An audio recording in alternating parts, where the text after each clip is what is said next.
This is James Holder for IFL TV in association with Scott's Menswear and Macklin's Gym Marbella. I'm in LA today at the press conference between Kell Brook and Sean Porter. Also fighting on the bill, I've got Golden Boy prospect Jason Quigley. What's happening, Jace? All's good. As you see, there's a lot of hype up there on the stage for the fights, and you know, all that kind of hype gets you buzzing yourself for the fight, and really can't wait, and I'm really looking forward to Saturday night. You've had a fantastic amateur career, very decorated amateur lineup, I do believe. How are you finding the transition from that into the pro paid ranks? Well, to be honest, I think it was great that I boxed at the WSB a few years back, and I boxed the World Series of Boxing, yeah, and I boxed on it back here in LA as well. You know, which I think was one of these things in life that were meant to have happened, because look at me, I'm back here in LA, and I'm back here in familiar surroundings, but you know, all that there, and the change in amateur boxing as well in the World Championships with no headgear, the 10-9 scoring system, you know, it's definitely helped me towards turning into a professional boxer, and there's no real difference in amateur boxing and professional boxing over 4 to 6 rounds.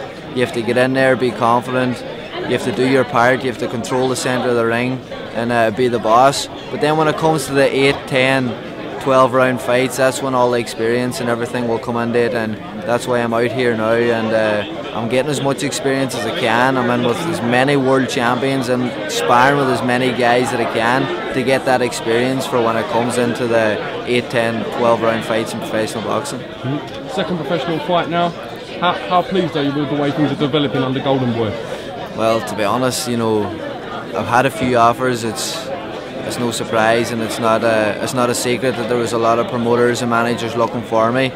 But once Oscar De La Hoya and Golden Boy got on to me, you know, it was a no-brainer for me. You know, the guy, I think it's the only promotional group that has a boxer that has been successful and is actually one of the head of Golden Boy.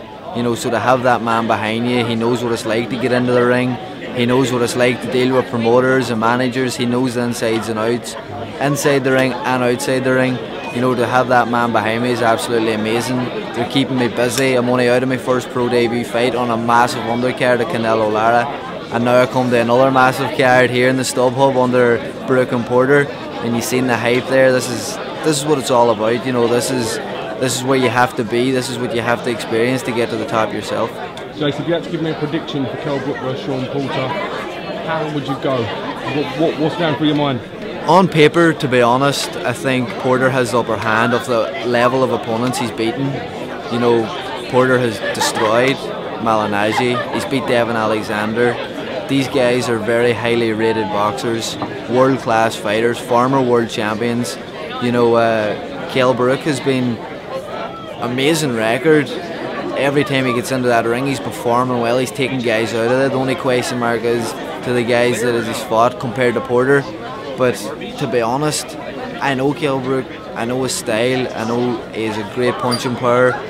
You know, he's a great fighter, you know, and he's definitely going to cause Porter problems. I think Kell has to bang him early to make sure Porter doesn't come in at ease and just do what he wants. You know, Kell's going to have to let Porter feel the power early days, and I think that could be a turning point in the fight. But it's a 50-50 fight, and I'm really looking forward to that one as well after I do the business. Indeed. Well, listen, it's great to get you on the channel, mate. It really is. No Keep problem. doing what you're doing. Listen, I'll be following your journey with great interest, maybe from across the pond, but yeah. I'll still be watching. You know what I mean? Appreciate you for having me, lads. Thanks very much. Thanks for giving me a bit of time, mate. No problem.